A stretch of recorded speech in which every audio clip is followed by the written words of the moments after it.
Raphaël Legendre, ce matin, vous nous proposez une alternative radicale à un vrai budget libéral. Ouais, exactement. Si comme 72% des Français, c'est un sondage BFM TV, vous en avez ras-le-bol d'entendre parler de hausse d'impôts et de hausse de dépenses toute la journée, bien une alternative existe. C'est un document atypique, presque iconoclaste dans le paysage français. Le contre-budget libéral de Génération Libre. Génération Libre, c'est un think tank qui est présidé par l'ancienne directrice de Normal Sup, Monique Canto-Sperber. C'est du très sérieux.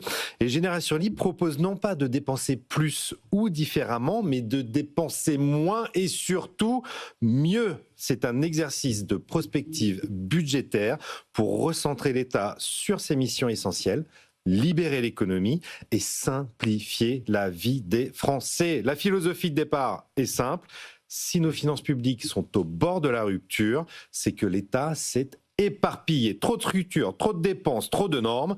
Le résultat, c'est qu'on a 57% de notre création de valeur qui passe par la sphère publique, mais seulement 6% qui vont, par exemple, à la sécurité ou à la défense, le cœur du régalien. Alors, recentrez-moi, Julien, mais c'est toujours le même sujet. Qu'est-ce qu'on enlève?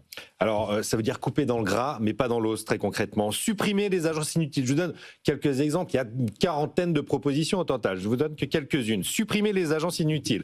Les opérateurs qui ne rendent même plus de rapport d'activité ou qui ne réunissent pas leur conseil d'administration. Vous vendez une partie du patrimoine immobilier dormant de l'État, les rectorats, les préfectures, les sous-préfectures. Vous gardez toujours le régalien, tout ça c'est hors défense, hors transport.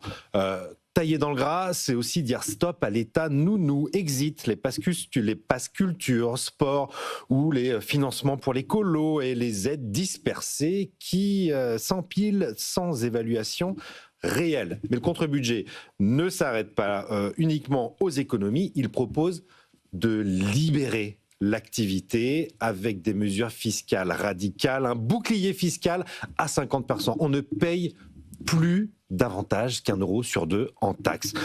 Une flat tax à 25% et un allègement des impôts sur la transmission. Tout ça avec un objectif, vous relancez l'investissement, vous fluidifiez le marché du logement, très important, et vous restaurez une forme de responsabilité individuelle. Et sur la simplification ? Sur la simplification, un grand ménage du côté de la fiscalité avec la suppression des taux intermédiaires de TVA, le rapprochement des taux de CSG et même une proposition de capitalisation partielle pour les retraites. Les collectivités, elles, gagneraient une autonomie fiscale totale sans dotation de l'État. Bref, moins de centralisation, plus de responsabilisation. Au fond, Génération Libre ne propose pas une révolution, mais une cohérence, un État recentré sur le régalien, une fiscalité claire et un budget lisible. Une vision libérale, oui, mais surtout une manière d'éviter la prochaine tragédie budgétaire vers laquelle on court très directement.